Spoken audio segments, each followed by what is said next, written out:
শুক্রাচার্য একজন রহস্যময় চরিত্র। ওষুধদের গুরু হিসেবে তার নাম, ভয়ের আর ক্ষমতার প্রতীক। দেবতাদের বিরুদ্ধে ওষুধদের রক্ষা করতে তিনি অমরত্বের রহস্য আবিষ্কার করেছিলেন। কিন্তু কিভাবে পেলেন তিনি এই অমরত্ব?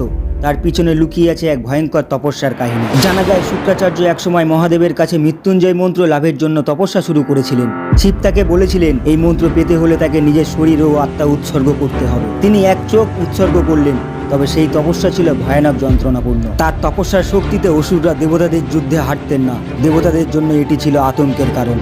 তারা জানতেন শুক্রাচার্যের মৃত্যুঞ্জয় মন্ত্র ওষুধদের অমর করে তুলেছে। একবার দেবরাজ ইন্দ্র শুক্রাচার্যের বিরুদ্ধে এক চক্রান্ত করেন। ইন্দ্র তার শিষ্যদের বিষ দিয়ে হত্যা করতে চাইলেন। শুক্রাচার্য তা টের পেয়ে নিজের রক্ত দিয়ে শিষ্যদের বাঁচান। কিন্তু এই ঘটনায় শুক্রাচার্যের শরীরে বিষ ঢুকে যায়। তার প্রতিজ্ঞা এতটাই শক্তিশালী ছিল যে বিষ তার শরীরে স্থায়ী বাসা বাঁধলেও তিনি তার নিজের শক্তি হারান, বরং তার শক্তি আরো বেড়ে যায়। সেই থেকে শুক্রাচার্যকে অমর অসুর গুরু হিসাবে বলা হয়। তার সবচেয়ে বড় পরীক্ষা আসে বলি রাজাকে রক্ষার সময়। বলি যখন তার রাজ্য দেবতাদের কাছে হারিয়ে ফেলেন, শুক্রাচার্য দেবতাদের প্রতিরোধ করার জন্য তার জীবনের সর্বশক্তি প্রয়োগ করেন। কিন্তু বামন অবতারের ক্ষমতার সামনে তিনি পরাজিত হন। পরাজয়ের পর তিনি আরো শক্তিশালী মন্ত্র শিখতে নির্জনে তপস্যা শুরু করেন। একদিন তার তপস্যার সময় তিনি এক দৈত্যের মুখোমুখি হন, যিনি শুক্রাচার্যের মন্ত্র চুরি করতে এসেছিলেন। সেই যুদ্ধে শুক্রাচার্য দৈত্যকে নিজের মন্ত্র দিয়ে বশ করেছিলেন। তার জীবনের সবচেয়ে ভয়ঙ্কর অধ্যায় আসে তখন, যখন তার নিজের শিষ্যরাই বিশ্বাসঘাতকতা করে। তারা দেবতাদের পক্ষে চলে যায় আর শুক্রাচার্যের গোপন মন্ত্র দেবতাদের হাতে তুলে দেয়। সেই বিশ্বাসঘাতকতার কষ্টে শুক্রাচার্য নিজেকে গভীর অরণ্যে লুকিয়ে ফেলে। তার তপস্যার রহস্য